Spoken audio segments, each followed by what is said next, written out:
The fluorescent lights of the convenience store buzz above my head. It's 11 p.m. My shift ends in an hour. My face throbs where he hit me this morning. My stepfather, the monster I'm forced to call family. I touch the bruise on my cheekbone. It's purple, dark, ugly. I tried to cover it with makeup, but under these harsh lights, everyone can see it. The door chimes. I look up, and my breath stops. 3 men walk in.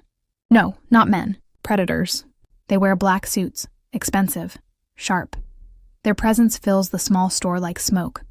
But it's the man in the middle who makes my heart slam against my ribs. Tall, broad shoulders, dark hair slicked back perfectly. His face is carved from stone, beautiful, terrifying.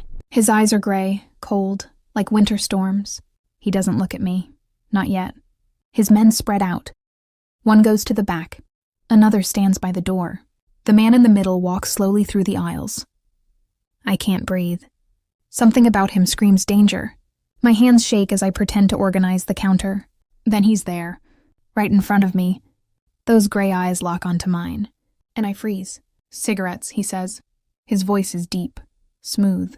It wraps around me like silk and steel. Which brand? I stammer. He doesn't answer. He's staring at my face, at the bruise. His jaw tightens.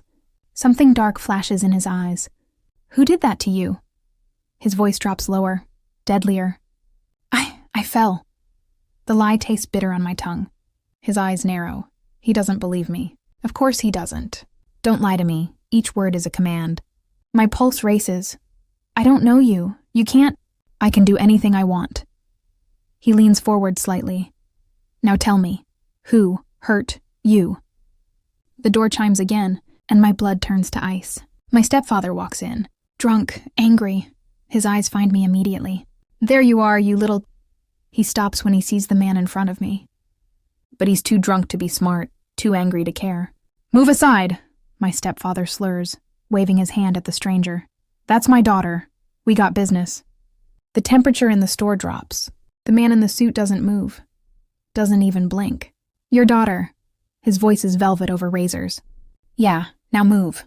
My stepfather reaches for my arm across the counter. Everything happens in slow motion. The man's hand shoots out, fast, brutal. He grabs my stepfather's wrist. The sound of bone cracking echoes through the store. My stepfather screams, "You don't touch her," the stranger says calmly. "You don't look at her. You don't breathe near her. Understood?" My stepfather falls to his knees, crying. The 2 other men appear from nowhere, silent shadows. Take out the trash, the stranger orders without looking away from me. They drag my stepfather out. His screams fade into the night. I'm shaking. My whole body trembles. The man releases my stepfather's wrist and straightens his cufflinks. Like nothing happened. Like he didn't just break a man's arm in 3 seconds. Close the store, he tells me. I can't. My shift... Close it. Not a request. My hands fumble with the register. I can't think. Can't process what just happened. He saved me. This terrifying stranger saved me. But why? I lock the register. Turn off half the lights. When I turn back, he's right behind me. I gasp. He's so close I can smell his cologne. Expensive. Dark. Intoxicating. What's your name? He asks. Emma. My voice is barely a whisper. Emma. He says it slowly, like he's tasting it, claiming it. Come with me. What? No, I don't even know you. His lips curve into something that's not quite a smile. Dante Moretti. He extends his hand. I stare at it. Moretti. Oh God. Everyone in this city knows that name. The most powerful crime family in the state. Ruthless, dangerous, untouchable. And this man, he's the head of it all. I can't. I shouldn't. My words tumble out. That man will come back, Dante says softly. And next time, I won't be here to stop him. Unless what? His gray eyes burn into mine. Unless you come with me, tonight. Let me protect you. Why? I whisper. Why would you help me? Something flickers in his expression. Something I can't read. Because no one should wear bruises like jewelry. His finger lifts toward my face but doesn't touch. And because when I saw you, Emma, something changed. My heart hammers wildly. This is insane. He's a criminal, a killer. But when I look into those cold gray eyes, I see something else. Something hungry, possessive. Something that terrifies me more than my stepfather ever could. One night, I hear myself say, just until I figure something out. His smile is slow, dangerous. One night, he agrees. But we both know he's lying. Outside, a black SUV waits. As he opens the door for me, his hand touches the small of my back. That simple touch sends electricity through my body. I step into his world, into darkness. And as the door closes behind me, I realize something. I just made a deal with the devil, and I'm not sure I want to escape. The SUV smells like leather and danger. Dante sits beside me, close, too close. I press myself against the door, trying to create distance. It doesn't work. His presence fills every inch of space. Where are you taking me? My voice shakes. Somewhere safe. That's not an answer. He glances at me. Those gray eyes catch the passing streetlights. My home? My stomach flips. I can't go to your house, No. Would you prefer I take you back to yours? His voice is calm, patient. Where he's waiting. My stepfather. The thought of facing him again makes me sick. Dante notices my silence. That's what I thought. We drive through the city, past the familiar streets, into the part of town I've only seen in magazines. Mansions, gates, private security, old money and new blood. The SUV turns through iron gates that open automatically. My breath catches. The estate is massive, a modern palace of glass and stone. Gardens spread out under soft lighting. Fountains, sculptures. This isn't a home. It's a kingdom. Welcome, Dante says as the car stops, to your new life. This isn't my life, I protest. This is temporary. I'll find an apartment, get a new job somewhere far away. No. The single word cuts through everything. I turn to him. Excuse me? You're not leaving. His jaw sets. Not until I say so. Fear and anger mix in my chest. You can't keep me prisoner. I'm not keeping you prisoner, Emma. He leans closer. I'm keeping you alive. The door opens. A man in a suit waits. Boss. Dante exits smoothly, then offers me his hand. I stare at it. Taking his hand feels like signing a contract written in blood. But what choice do I have? I place my palm in his. His fingers close around mine, warm, strong, possessive. He doesn't let go as we walk inside. The interior takes my breath away. Marble floors, crystal chandeliers, art that probably costs more than I'll make in my lifetime. Everything is black, white, and gray. Cold, elegant, controlled. Just like him. Maria will show you to your room, Dante says. An older woman appears. Kind eyes, warm smile. Follow me, dear. But Dante's hand tightens on mine. Tomorrow, he tells me, we talk. About rules. About what happens next. I'm not a child who needs rules. His thumb strokes across my knuckles. The gesture is almost tender. No, he agrees. You're something far more dangerous. Before I can ask what he means, he releases me and walks away. His footsteps echo on marble, then disappear. Maria guides me upstairs. The bedroom she shows me is bigger than my entire apartment. A king-size bed, a balcony, a bathroom with a tub that looks like a pool. Mr. Moretti has already arranged for clothes, Maria says, opening the closet. It's full. Dresses, jeans, sweaters, all in my size. How did he... Mr. Moretti is very thorough. Maria's smile is knowing. Get some rest, dear. Tomorrow will be interesting. She leaves me alone. I sink onto the bed. It's soft. Too soft. Everything about this feels wrong. But also, I touch my bruised cheek. No one has ever protected me before. My mother died when I was 10. My stepfather came a year later. Since then, it's been survival. Work, hide, endure. But tonight, a stranger looked at my bruises and decided they mattered. Why? I don't believe in fairy tales. Men like Dante Moretti don't save girls like me without wanting something. But what? I walk to the balcony. The view is breathtaking. The city spreads below like scattered diamonds. I spot him. Dante. He stands in the garden below, phone pressed to his ear. Even from here, I can see the tension in his shoulders. He's angry about something. His free hand clenches into a fist. Then he looks up. Directly at me, our eyes lock across the darkness. My heart stops. He doesn't smile, doesn't wave, just stares, like he's claiming me with that look alone. I should go inside, close the curtains, build walls between us. Instead, I stand frozen, caught in his gaze like a butterfly pinned to velvet. He ends his call, puts the phone in his pocket. and keeps staring at me. The air between us crackles with something I don't understand, something that makes my skin burn and my pulse race. Finally, he turns away, disappears into the shadows. I release a breath I didn't know I was holding. What have I gotten myself into? I change into the silk pajamas laid out on the bed. They're expensive, soft. They feel like water against my skin. I slide under the covers. But I can't sleep. Every sound makes me jump. Every shadow seems to move. And all I can think about is Dante Moretti, his cold gray eyes, his dangerous hands. The way he said my name like a prayer and a curse. Hours pass. Finally, exhaustion drags me under. But even in my dreams, I'm not free. I dream of gray eyes watching me from the darkness, of strong hands that could break or protect, of a man who saved me tonight, but might destroy me tomorrow. Morning light slices through the curtains. I wake confused, disoriented. Then I remember I'm in Dante Moretti's house. A prisoner? A guest? I don't know anymore. Someone knocks softly. "Come in," I call. Maria enters with a tray, coffee, pastries, fresh fruit. "Good morning, dear. Mr. Moretti requests your presence in his office after breakfast." Requests. Such a polite word for a command. I eat quickly, shower, dress in jeans and a simple sweater from the closet. Everything fits perfectly.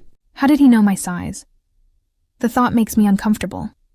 Maria guides me through the mansion's maze of hallways. We stop at a large wooden door. She knocks once. "She's here, sir." "Send her in." His voice makes my stomach flutter. The door opens. Dante's office is exactly what I expected. Dark wood, leather chairs, floor-to-ceiling windows overlooking the estate, and weapons, guns mounted on the wall, knives displayed like art. This is who he really is, not a businessman, a killer. He stands behind his desk. White shirt, black vest, no jacket. He looks like sin wrapped in expensive fabric. "Sit." He gestures to the chair opposite him. I don't move. I'd rather stand. His lips twitch, almost a smile. Stubborn. Independent. We'll see about that. He walks around the desk, leans against it, crosses his arms. Now we're closer. Close enough that I can see the stubble on his jaw, the small scar above his eyebrow. "Let's establish some ground rules," he begins. "I don't need rules, I need to leave. You'll leave when it's safe, not before." "And who decides when it's safe? You?" "Yes." No hesitation. Pure authority. Anger flares in my chest. "You can't control me." "I can." He steps closer. "And I will. Because your life depends on it." "You're being dramatic. Your stepfather is connected to the Volkov family." The name hits me like ice water. Volkov, the Russian crime family, Dante's enemies. "What?" My voice is barely audible. "He owes them money. A lot of money. They've been using him to run small jobs. And now?" Dante's jaw tightens. "Now they know about you." The room spins. "Why would they care about me?" "Because they saw us last night. They know you're with me now." His eyes darken. "Which makes you valuable, or a target, depending on how they want to play it." I sink into the chair. My legs won't hold me anymore. "This can't be real. I didn't ask for this," I whisper. "I know." His voice softens slightly. "But it's happening anyway." He crouches in front of me, eye level now. Up close, he's even more devastating. "Listen to me, Emma. The rules aren't to control you. They're to keep you breathing." "What rules?" I hate how small my voice sounds. "You don't leave the estate without me or my men. You don't contact anyone from your old life. And you don't trust anyone except me." That's insane. That's survival. His hand lifts, slowly, carefully. His fingers brush the bruise on my cheek. I should pull away, but I don't. "I've seen what these people do," he says quietly. "To send messages. To create fear." His thumb traces my skin. "I won't let them touch you." "Why?" The question tears out of me. "Why do you even care?" Something flashes in his eyes. Pain, longing, darkness. "Because," he says slowly, "when I walked into that store and saw you, when I saw this bruise on your beautiful face, something in me broke." His confession hangs between us. I've hurt people, Emma. Killed people. I'm not a good man. But when I looked at you, he shakes his head. I knew I'd burn the whole city down before I let anyone hurt you again. My heart pounds so hard it hurts. "You don't know me," I whisper. "Not yet." His hand cups my cheek fully now. But I will. The moment stretches. His face is inches from mine. I can see gold flecks in his gray eyes. Can feel the heat radiating from his body. One of us needs to move, to break this spell. But neither does. "Sir," a man's voice from the doorway. Dante pulls back instantly. The warmth disappears. "What?" His voice is cold again, the mask back in place. "Angelo Volkov just called. He wants a meeting." Dante's expression hardens. "When?" "Tonight, neutral ground. He says it's about the girl. Me. They're talking about me like I'm property. A bargaining chip." Dante stands. "All business now. Tell him yes, but my terms, my location." "Boss, just do it." Dante's voice could cut glass. The man nods and disappears. I stand shakily. What does he want with me? To negotiate, to threaten, maybe both. Dante turns to me. "But he won't get near you." "This is my fault. I should just—" "Don't." He's in front of me instantly. "Don't even think about leaving. They'll kill you, Emma. Not quickly. Not cleanly." Tears burn my eyes. I'm so tired of being afraid. Something in him softens. He pulls me against his chest. I should resist. Should push away. Instead, I let him hold me. His arms are strong, safe, his heartbeat steady under my ear. "I know you're scared," he murmurs into my hair. "But I promise you this. As long as you're with me, you're untouchable." I want to believe him. God, I want to believe him so badly. But promises from dangerous men are just pretty lies, aren't they? He pulls back, looks down at me. "Tonight you stay here, behind these walls, with my best men guarding you." "And you?" His smile is sharp, deadly. I'm going to remind Angelo Volkov why people fear the Moretti name. The hours crawl by. Dante leaves at dusk. 3 cars, armed men, preparation for war. I watch from the window as his SUV disappears through the gates. Maria tries to distract me with dinner, television, conversation. Nothing works. My mind is with him, in whatever dark place he's gone. "He'll be fine, dear," Maria says gently. "Mr. Moretti always comes back." "Always?" Her smile is sad. There have been close calls, but yes, always. Close calls. The words echo in my head. I pace the bedroom, check my phone. No signal. Of course, he probably blocked it. For my protection. Or my imprisonment. The line between the two is so blurred now. 10 p.m. becomes 11. Then midnight. Where is he? What's happening? I imagine gunfire, blood, his gray eyes going cold and empty. The front door slams. Voices, sharp, urgent. I run to my door, press my ear against it. "Get the medical kit!" How bad? He's losing blood. My heart stops. I throw open the door and run.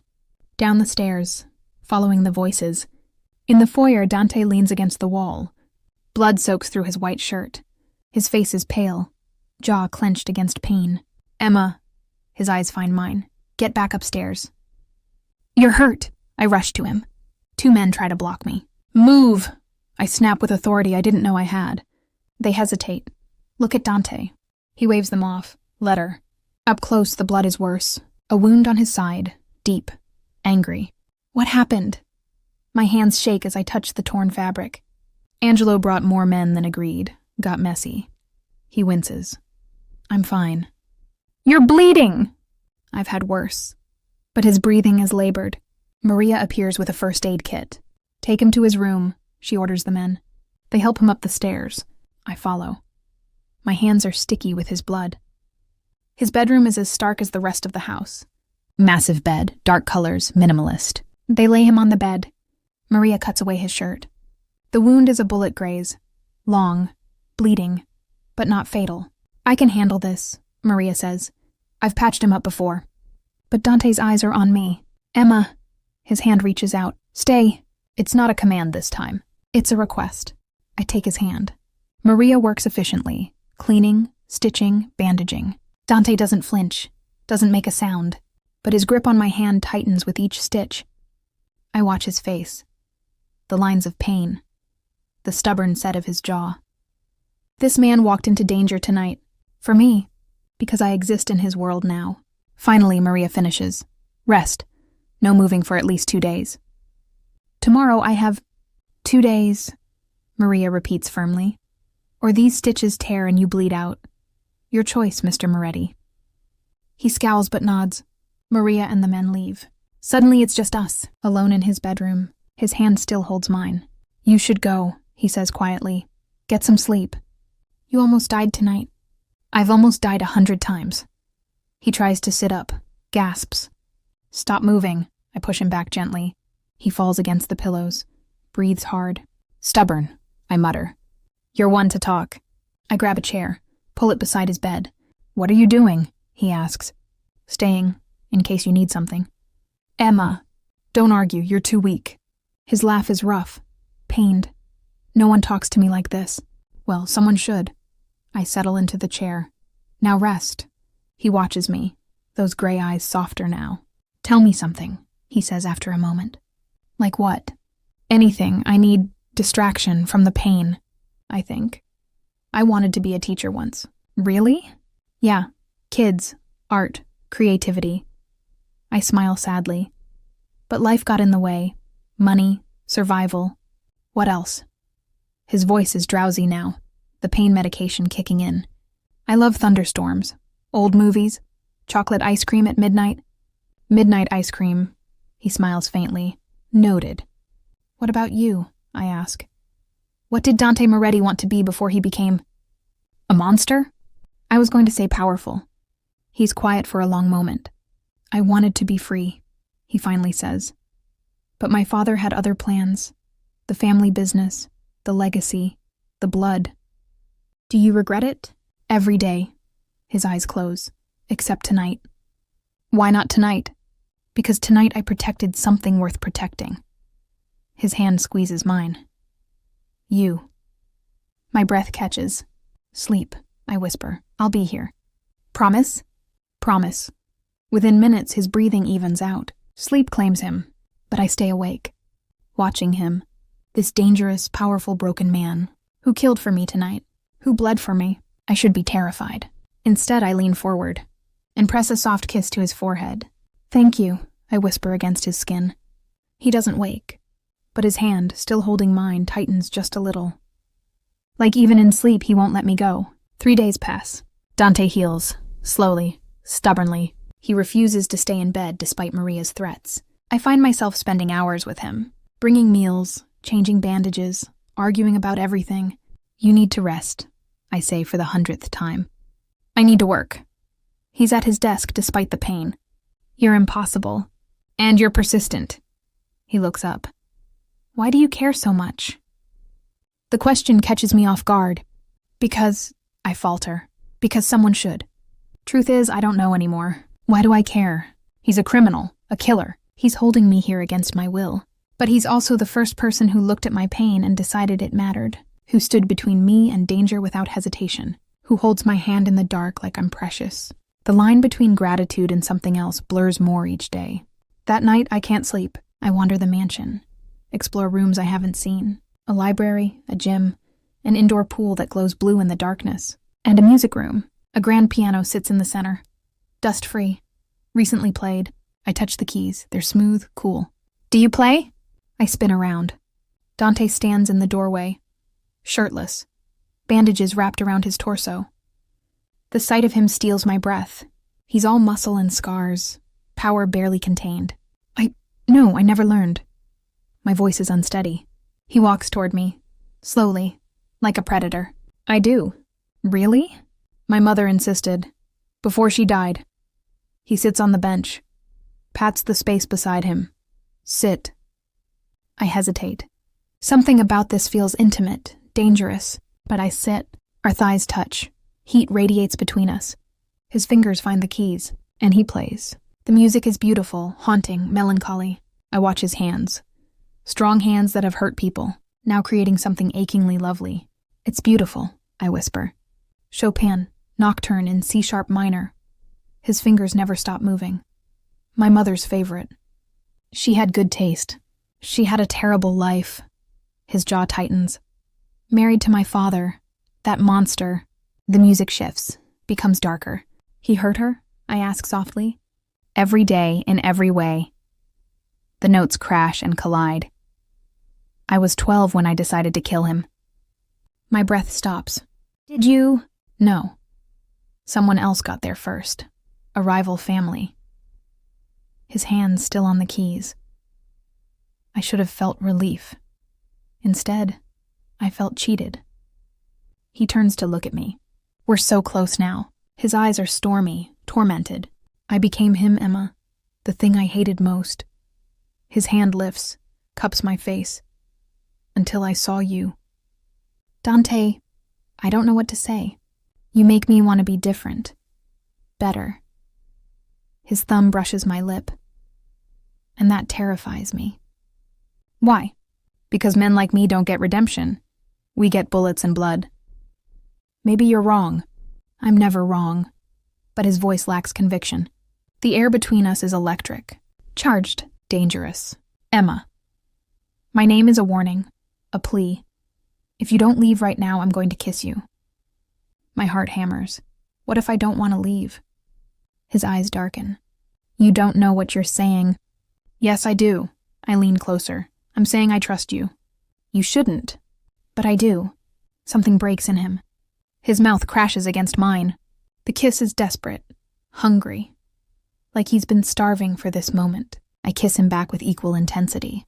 His hand tangles in my hair, pulls me closer. My fingers trace his chest, careful of his wound. He groans against my lips. Emma.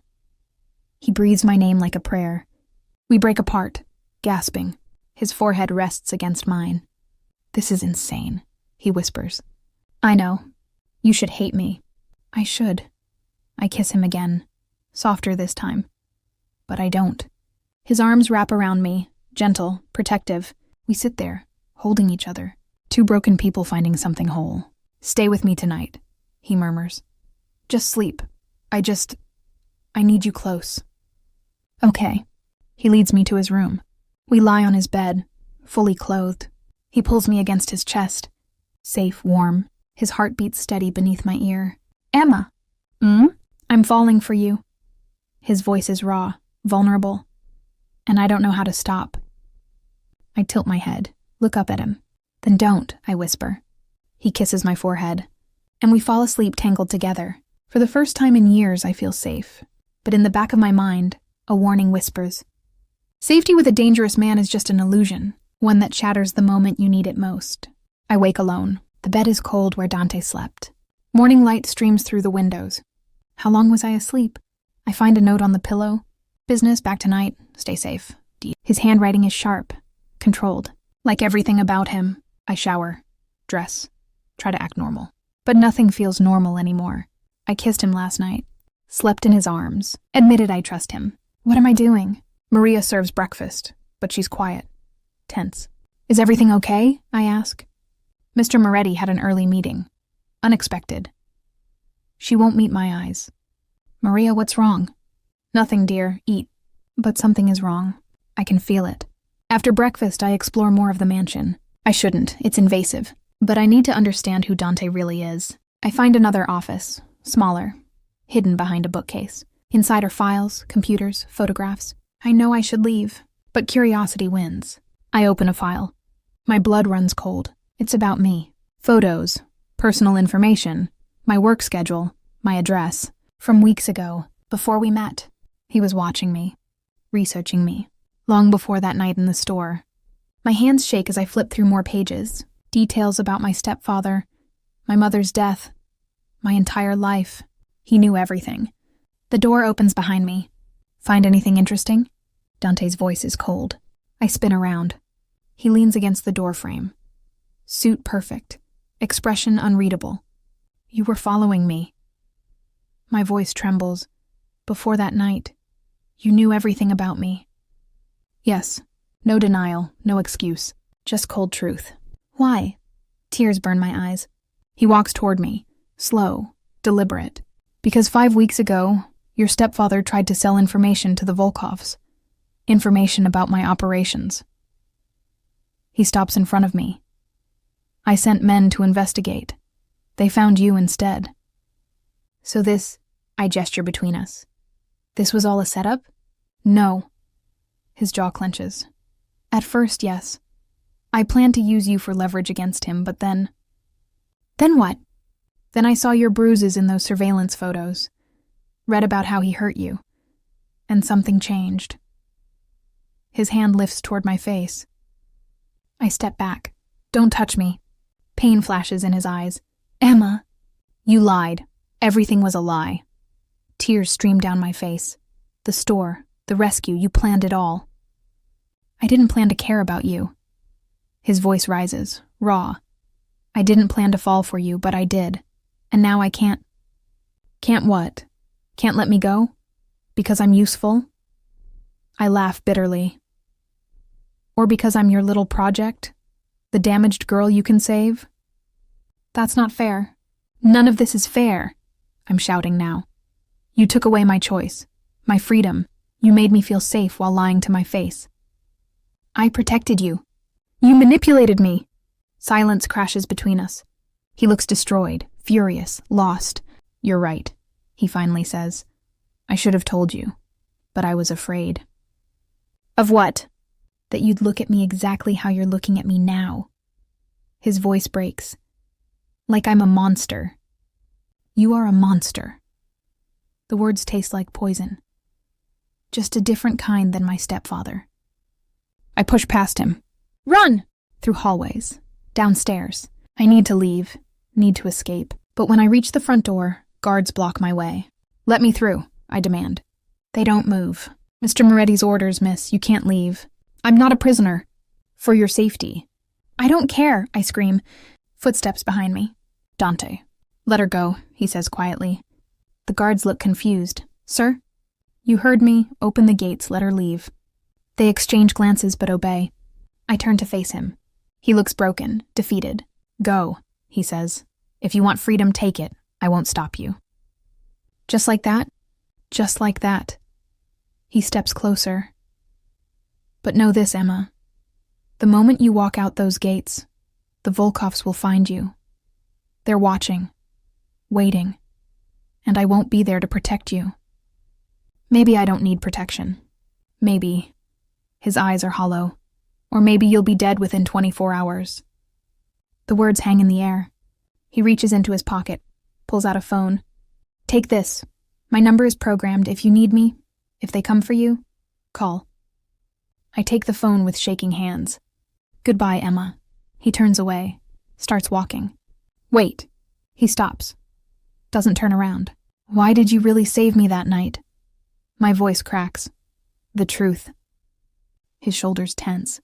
Because, he says softly, when I saw you behind that counter, bruised and scared but still standing, still surviving, I saw myself, before this life destroyed me. He finally looks back. I saved you because maybe, just maybe, saving you could save me too.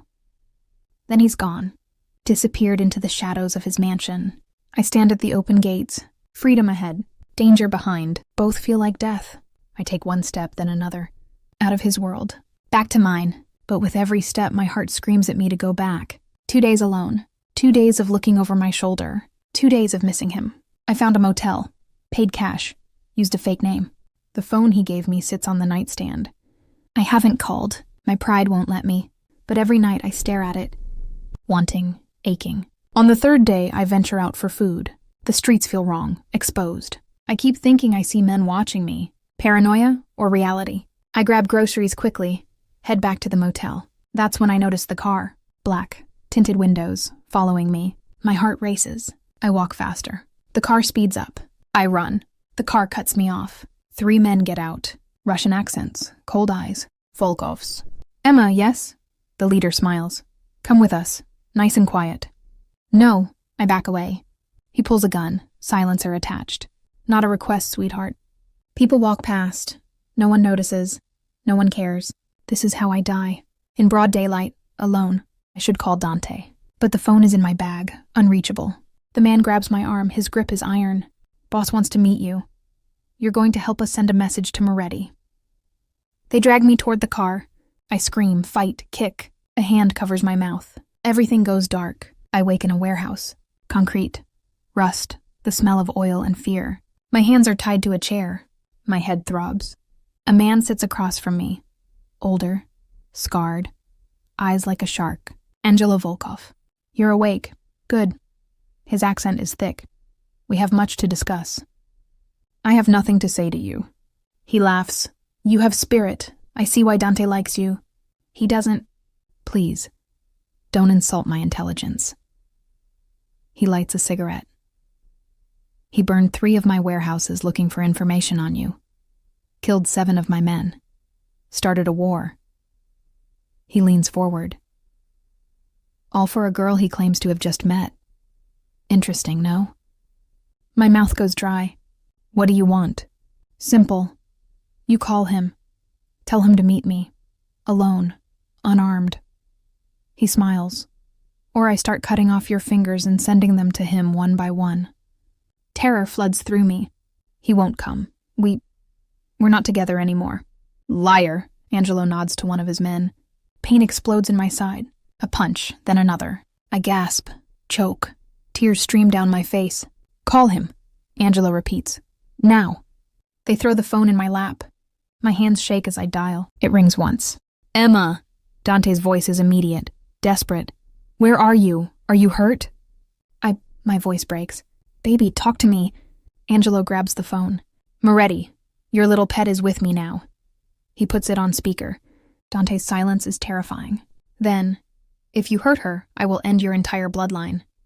Big threats. Here's my offer. You, tonight, Pier 47, alone, or she dies screaming. Let me talk to her. Angelo holds the phone to my ear. Emma! I'm sorry, I sob. I'm so sorry. I should have listened. I should have stayed. Stop. His voice is gentle, soothing. This isn't your fault. Do you hear me? None of this is your fault. He's going to kill you if you come. Probably. He laughs softly. But I'm coming anyway. Dante, no! Angelo pulls the phone away. Pier 47, midnight. Come alone or she dies. He ends the call. Then he looks at me. Now we wait. Hours crawl by. They don't hurt me again. Don't need to. The anticipation is torture enough. Finally, Angelo gets a text. He's here, early, predictable. He stands. Let's go put on a show. They drag me to the pier. Cold wind, dark water. The city lights distant and uncaring. And there he is, Dante, standing alone under a streetlight. Hands visible, no weapons.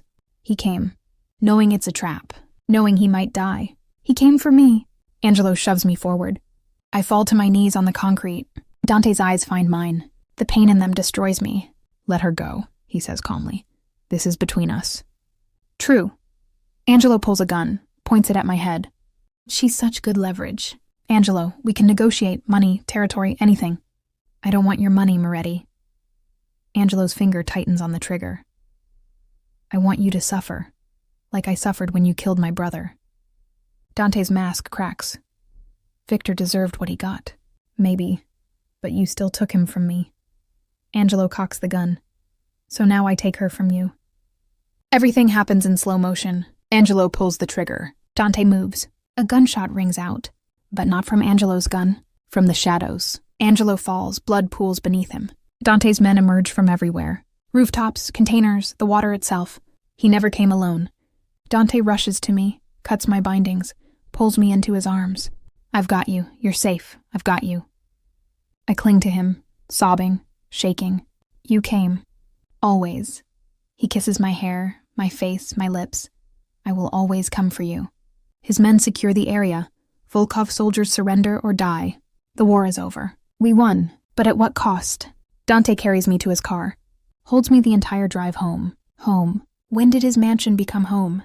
Back in his mansion, Dante doesn't let me go. He carries me to his room. Sets me gently on the bed. Are you hurt? His hands roam my body, checking, assessing. Just bruises. His jaw clenches. I should have killed them slower. Dante, you could have died. His voice breaks. Because of me. Because I let you leave. I chose to leave. And I should have locked you in. Should have made you understand. I press my finger to his lips. Stop. He kisses my finger, then my palm, my wrist. Emma, I need to tell you something. I know. You watched me before we met. You manipulated. No, something else. He pulls back, looks at me with raw honesty. I'm in love with you. My breath stops. I've been in love with you since that first night. Maybe before. Maybe from the first surveillance photo where you smiled at a customer despite your bruises. He cups my face. You are the only good thing in my dark world, and I'm terrified of losing you. Tears stream down my face. I tried to hate you, I whisper. I tried to run. But Dante, I can't. Can't what? Can't stop loving you back. His kiss is everything. Desperate, tender, claiming. We fall back on the bed. His hands are everywhere. Mine tear at his shirt. Emma. He pulls back, breathing hard. Are you sure? I've never been more sure of anything. We make love slowly. Every touch is a promise. Every kiss is a vow. He worships my body like I'm sacred. And for the first time in my life, I feel cherished. Afterward, we lie tangled together. His fingers trace patterns on my bare skin. I have something for you, he murmurs. He reaches into the nightstand, pulls out a small box. My heart stops. Dante, what? He opens it. A ring. Simple. Beautiful. A single diamond. Marry me. I stare at him. What? Marry me, Emma. Not because of obligation. Not because of danger. But because I can't imagine my life without you in it. His eyes are vulnerable. Open. Be mine. Forever. This is insane. So is everything else about us. He smiles. Say yes anyway. I should think about it. Should be rational. But I'm done being rational. Yes, I breathe. Yes, I'll marry you. He slides the ring on my finger, then kisses me until I can't breathe. You're mine now, he whispers against my lips. And I'm yours. No more running. No more hiding. What about the danger? The enemies? Let them come. His arms tighten around me. I'll burn the world down before I let anyone touch you. I believe him. This dangerous, broken, beautiful man who saved me, who loves me, who chose me above everything else. I love you, I tell him. I love you more. He kisses my forehead. And I'll spend every day proving it. 3 months later. The wedding is small, private, just Maria and a few of Dante's trusted men. I wear a simple white dress. He wears a black suit. We exchange vows in his garden, under the stars, where he first looked up and saw me on that balcony. I, Dante Moretti, take you, Emma, to be my wife, my partner, my salvation. His voice is steady, strong. I promise to protect you, cherish you, and love you until my last breath. I'm crying, happy tears. I, Emma, take you, Dante, to be my husband, my protector, my home. I squeeze his hands. I promise to stand beside you, love you, and never run from you again. He slides a wedding band next to my engagement ring. I slide a matching band on his finger. You may kiss your bride. He doesn't wait for permission. He pulls me into his arms and kisses me like I'm air and he's drowning. Later, we dance under the stars. His arms hold me close. My head rests on his chest. Happy? He murmurs. Deliriously. Good. He kisses my hair. Because you're stuck with me now, Mrs. Moretti. Mrs. Moretti. The name sounds perfect. I wouldn't want to be anywhere else, I whisper. And I mean it. This life is dangerous, complicated, dark. But it's ours. And with Dante, I've found something I never thought I'd have. Safety, love, home. He's still a monster sometimes. Still dangerous and deadly. But he's my monster. And I'm his salvation. Together we're perfect chaos. Forever bound. Forever his. Forever mine.